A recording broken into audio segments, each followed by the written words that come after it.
Cypher is the best agent in the game if you're trying to carry your team as hard as possible in solo queue. I've had great success solo queuing as Cypher all the way up to Immortal, and today I'm going to tell you what I've learned about how to play Cypher at a high level and why he's the best agent for solo queue. What's up? I'm Hootie with Level Up Gaming, and I stream every Thursday right here on the YouTube channel and over at twitch.tv/BrianHootie. If you want to talk more in depth about Valorant or anything related to first-person shooters, then head on over there. If you enjoyed the video, make sure you hit that like button and the subscribe button. I really appreciate it. Now let's get right into it. I want to start this video off talking about a recent change. As of the making of this video, you can now pick up your cages during the buy phase. Hallelujah! Gone are the days where I'm doing my setup and for whatever reason I hit my cage button and it just instantly gets thrown in the most useless spot. It was incredibly infuriating. But now you can pick them up during the buy phase just like your traps or cameras. You cannot pick them up after the buy phase though, so you still need to be careful once those barriers go down. Now let's talk about playing Cypher on attack. Now this first strategy we're going to talk about is something you've probably seen a lot of if you've been watching a lot of pro Valorant or you've been watching my stream a lot. And that's using one of your cages at the beginning of each round to block off one part of the map, such as A long on Haven. The idea behind this strategy is that if you cage it immediately every round, the enemy won't be able to peek and see if you're slow pushing long A on Haven. Instead, they either have to use some of their utility to find out or push up A short, which is a lot more risky than jiggle peeking in the long corner. And now don't get confused, this strategy isn't just about using it on long A on Haven, but that's the best example I can give you right now. This is only strong if you consistently do it every round, because you force the enemy to have to figure out how to play around not having any information regarding whether or not you're pushing that area. And if you only do it on the rounds where you do intend on pushing that area, then they're eventually going to figure that out as well. Another added bonus is that it's much safer to cross in the case that the enemy team is opping down that angle, which is very common.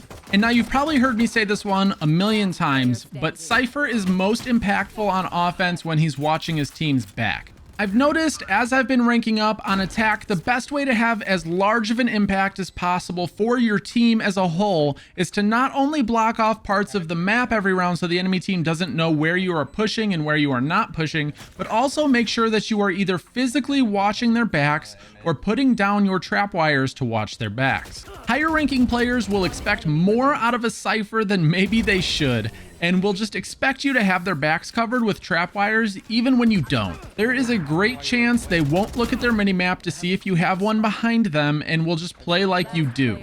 So I've found that if I do my best to watch for flanks and keep my teammates' backs covered, we have a greater chance of winning. This isn't always the most exciting or the flashiest way to play the game, and sometimes you're going to spend a decent amount of time doing a whole lot of nothing. But in reality, I've had to come to terms with the fact that I'm playing Cypher and not Reyna, Raze, Phoenix, or Breach. I'm not a character that is meant to be entry fragging.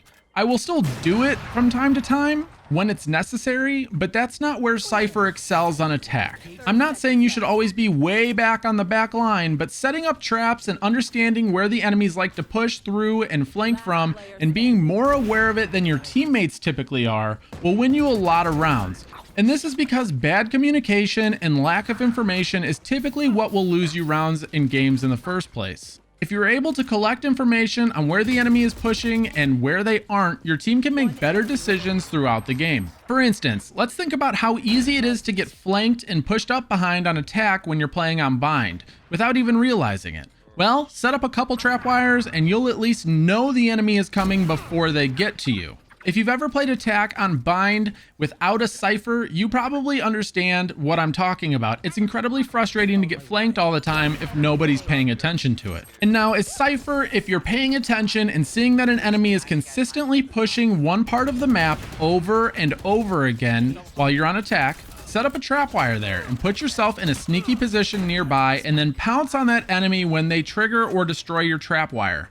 This is an extremely easy way to get a free kill on the enemy and force at least one of their teammates to rotate over and cover that position, potentially creating opportunities and openings for your teammates. It also deters the enemy from pushing that position in the future. That doesn't mean you shouldn't watch it and put a trap wire there, but it might make it easier for your team to push other parts of the map.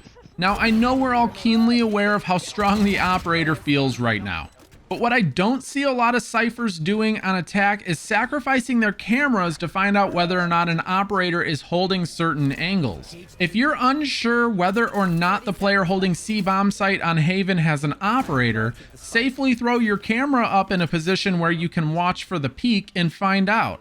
This is way better than risking yours or your teammates' lives to find out. And if you're lucky and your team is waiting, you can even try to tag them with the cam, forcing them to fall back for a few seconds to pull that dart out and allowing your team to take advantage and push up. On attack, Cypher is a massive support agent. Your utility gives you the ability to not only take information away from the enemy with your cages, but also give information and peace of mind to your teammates by not allowing the enemy to flank without being seen. But Cypher really shines on defense, and I have some advanced strategies that I've been implementing on defense that can really help you tear the enemy apart. And now the first thing I want to talk about on defense is changing it up, and I want to use Split as an example. Every single time there is a Cypher on the enemy team on Split, he holds B the entire time they are on offense, even up in Immortal. Even if his team is falling apart on the other side of the map, he never changes which site he's holding. He consistently plays there and lets the rest of his team fall apart elsewhere. I think it's important as Cypher on defense, no matter what map you're on, to announce your bomb site dominance early on in your defensive half and force the enemy team to come over and either waste a bunch of Raze or Sova utility to get rid of your traps, or just force them to push other parts of the map. Cypher is one of the biggest deterrents when it comes to pushing a specific part of the map. If they know you're there, they're less likely to contest it. But after the enemy has realized that they would rather not push you anymore, then you should start switching up which bomb site you're holding on occasion. I'm not saying never play that bomb site again, but switching it up with a teammate every so often will keep the enemy on their toes and wondering where you are and what site they should be pushing.